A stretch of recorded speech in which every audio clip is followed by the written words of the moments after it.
Good morning YouTube and welcome back to my channel. This is Joey Sewy and today I'm going to talk about knitting.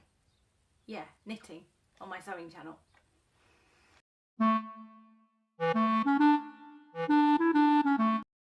In my last few videos I've been wearing a scarf and a couple of people have asked me about it, and I said in the comments, well, I don't know, I do knit but it's a sewing channel and I never know how to mix it. And they just said, well, we're interested. And I thought, you know what, it's not rocket science. Let's talk about knitting. So the first thing to say about me and knitting is I am a slow knitter. So I've got 4 projects to show you, 1 in progress, 3 finished. And they represent pretty much the last 4 or 5 months of my knitting. And 2 of them were really fast projects. So yeah, I'm a slow knitter. But I do love knitting. I love the fact that knitting is really portable. As opposed to garment sewing, where you generally are using your sewing machine. So the first thing I'm going to talk about is the jumper sweater that I'm wearing. I'll step back so you can see. I don't know how much detail the camera will pick up, so I'm going to come a little bit closer. I think that's a bit better. So there is an overall nearly all over lace pattern here, and then it has a rib panel down the side here, underarm to the underarm. That hole always shows it really big, and then in real life it's not that big. Anyway, to the underarm, and then it splits here and it goes around the bottom. The arms have the lace on them, and the lace should have gone a lot lower down, but I got bored of knitting the lace because it was in the arms, it took a long time. So I've got rib all the way down here, and then here the neckline is ribbed at the top and shaped with short rows at the back, and it has a V-neck. So this pattern is called Shinobi. There you are. This is my copy. I found it on Ravelry. Every single pattern that I use these days is off Ravelry, and obviously I'll put links down below. Fun fact, Shinobi is the name for the is a Japanese way of saying ninja, and apparently the woman who designed this, her children said that this pattern looked like the chainmails of a ninja. So hey, I'm gonna go for that. I'm a ninja. I did some ninja knitting. Oh yes, I did. It's knit in the round on circular needles from the top down. And it is you knit to here-ish, and then you stop and you work all the rest of the body, and then you come back and you do each sleeve in the round in turn, so that it's seamless. There are no seams to do, which has its pros and its cons that I'll go on to talk about, but it does mean that you have no seaming to do at the end. The yarn I used is a British yarn. It's hand dyed in the north of England, yay north of England, from a company called Ripples Craft. I keep looking down because I've got the ball band here. Ta-da! So the colour is called Stormy Seas. Love that name. And as I said, the company is called Ripples Craft, and I got this from what's it called? Woolfest, which is in Cockermouth, which is a huge yarn knitting, sheep, fleece spinning festival. And it's, I often talk about living in the middle of nowhere, but Woolfest is 10 minutes drive from my house. Yay! So I go every year if I can possibly help it. I think I've been 3 times now. We've lived here over 4 Woolfests, so not bad.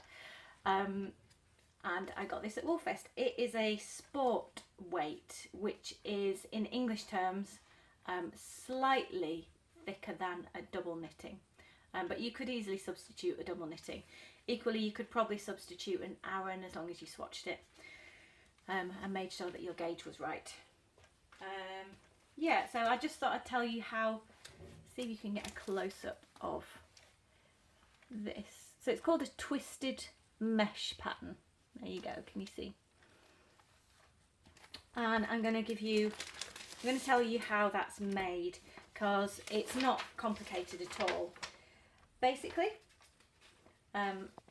on the wrong side, you knit through the back of the loop and purl. So you knit, purl, knit, purl, knit, purl for the whole of the wrong side. Although it's in the round, so actually that works out as every other round. You knit through the back of the loop and you purl. I got so used to knitting through the back of the loop instead of through the front that when I came to my next project I started doing that as the regular knit stitch and then had to undo it so I got into the rhythm of it so much. For the twisted mesh pattern on the right side, so every alternate row when you're in the pattern, you pass, so it's a 3-stitch pattern, you pass the 3rd stitch over the first 2, 3rd stitch over the first 2, you knit through the back of the loop the first 2 and then you yarn over.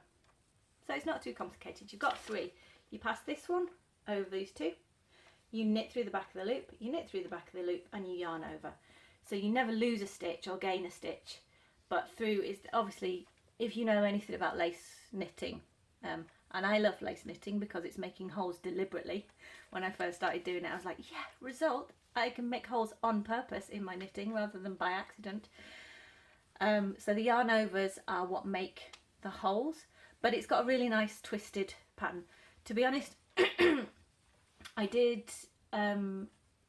I had to start the neck a few times because it wasn't going right, and I'd never done short row shaping before, and this has got short row shaping, which is where you work part of the row and then you wrap a stitch and then you go back part of the row and you keep getting slightly longer each time, and that is giving a really nice shape to the back of the neck. But it took a bit of getting my head around, especially because after a little while you're also adding in the pattern and you're adding in the raglan increases, so that bit is definitely not a part to do when you're distracted. So for kind of maybe 20 rows you need a fair bit of concentration, but then the rest of the body, once you've got it set off, it's really simple. The pattern is very easy to memorize because it, as I said, alternate times it's just knit, purl, knit, purl, knit, purl through the back of the loop, and the other one, it's this 3-stitch pattern that I've already described. Okay, so there you go.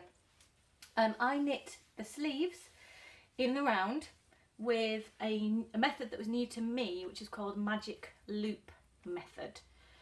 So there are 3 ways to knit sleeves. You can knit them flat and then you sew them together, which is very much like cutting out a sleeve, sewing them flat. You can knit with 4 needles, you know, where you end up with lots of, almost a square and the needles spike out. And you can do a magic loop method, which is essentially you use a circular needle and the wire or the string bit of the circular needle sticks out. So you knit a flat bit and then you put all of that into the next part. You move it along and you knit flat. I think I'm doing a very bad description. Google magic loop method for knitting and you will find people who've done way more descriptive videos than that. And I'm sure that'd be much more helpful. So the magic loop method was better than a 4 double-ended needle thing for me. I've done that before. I drop needles. I end up holding the one that's not working in my mouth, which is not very hygienic but also really annoying. So I was really glad to find that, although this was still really slow progress. So, but I'm a slow knitter, like I said. So that's the Shinobi jumper. Project 2 and 3 are the same thing knit in different ways, so I'll show you them.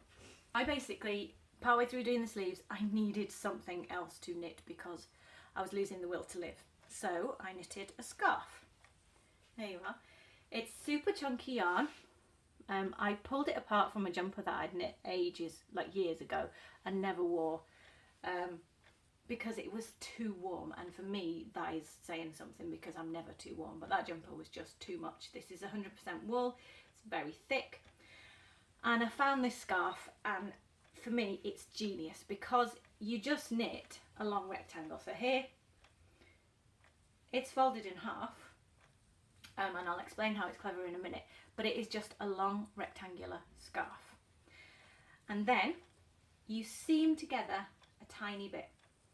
Okay, so this bit here is seamed together like that. So I made a rectangle, I seamed it, and then when you put it on, it looks so much fancier. in my view, than just a scarf.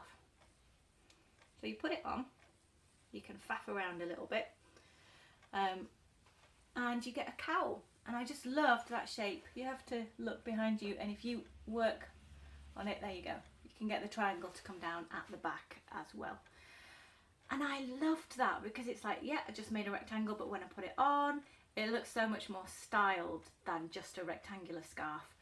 And you don't have to worry about tying it or using a shawl pin or whatever. I've got other scarves that do that, which is fine when you're in the mood for that. But this I love. It's so warm. It's snowing outside today.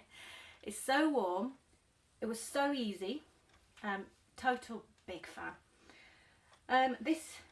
You knit the same for this particular pattern, and the name is, where did I write it down? Okay, again, it's a Ravelry one. It's called Domek. I'll put the name here. It's by Seattle Yarn, which sold it to me as well because we went to Seattle last summer and I went to a yarn shop there, which wasn't that one, but I saw it in Ravelry and oh, Seattle, that's where I went. So I liked it for that reason too. But mainly because it's that wonderful blend of simple to make, looks pretty stylish when you've got it on. Win-win. So it has got a slight pattern to the stitch. You do the same on the right and the wrong side, so you're just doing the same the whole time. And from memory, it's a free pattern, free download. It's knit 2, and then it's all the way along, it's yarn over knit 2, yarn over knit 2, yarn over knit 2, to the end where you end up knitting 2 and knit at the end. Then you turn it the other way, and that side then becomes knit 2, yarn over knit 2, yarn over knit 2, yarn over knit 2, la la la. Do it forever. I think it said something like 54 inches. And for this version, I had enough to do it that long. Yeah, so that was version 1. I liked it so much, I decided to do it again. Version 2. So this is exactly the same pattern. For the yarn, there you go. I held 3 different strands together. So you can see the 3 different strands, can't you? I had a grey wool.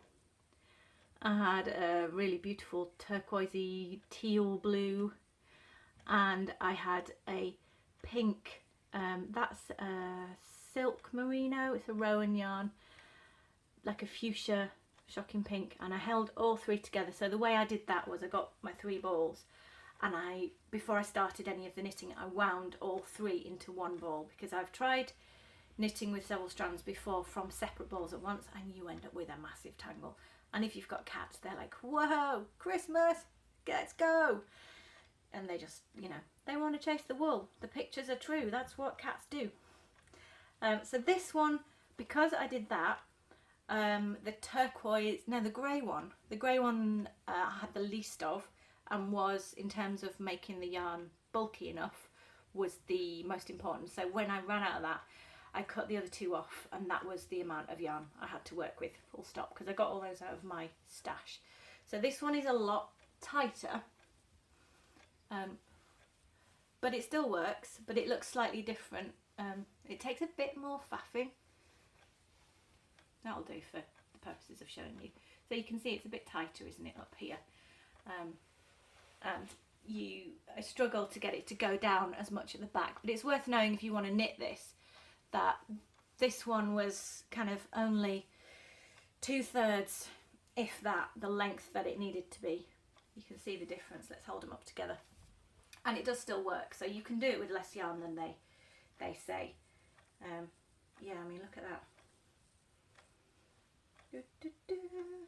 There. So this is held double, so there's that much more. It's like 2 feet longer, the lighter coloured one, than that one, and yet they both work. So there you go. So to complete this knitting odyssey, I thought I would show you, I keep looking there, I'm sorry, I'll get better. I thought I would show you what's on my needles now. This is my knitting bag, and it's not going to look impressive, not right now. This is the bundle of what's on my needles right now. I'm going to show you, ooh, I thought someone had fallen off then. It's a cowl neck jumper, and honestly, what can you see from that? Not very much. I will insert a picture, one side or the other, of what it's going to look like one day. It's called Ready. There you are. It's called Ready. It's a pattern that it's knitting the round again. They're the kind of patterns that I like to do, and if you know Ravelry, or if you don't, you can filter by the style of knitting that you like to do, which is very useful. You knit it, so you're constantly and only doing knitting stitches, but you wear it purl side out, which is quite interesting and has already confused me because I had to join a ball in and I wove the ends in as I joined, and then I realised I'd woven them in on what is currently the wrong side but will be the right side, and I had to go back and do it again, which was clever, so that's worth bearing in mind. But it's a nice cowl neck, I like that. I'm not big busted, so I can take, and I'm not big shouldered either, so I can take bulk up here, and I'm a cold person, so I like bulk up here because it keeps me warm at this time of year. I'll say a tiny bit about the yarn. It's from West Yorkshire Spinners. Again, yay North, yay wool. It's good to do local though, wherever you are. Go for suppliers and makers near you. So it's from West Yorkshire Spinners, and it's blue-faced Leicester yarn, which is the kind of sheep, but it's undyed. So when I was choosing this, I just liked the idea of using the colour. Sorry, I'm trying to get the ball of yarn out, and I'm knocking the tripod while I do it. Here you go. It comes in hanks, so you have to wind the ball yourself, which is worth bearing in mind if you hate doing that. But yeah, I liked the idea of using the colour of the sheep. I wanted something that was fairly neutral, so it would go with lots of things. So I've got a brown jumper, I didn't have a brown jumper, so that's where the choice of colour came from.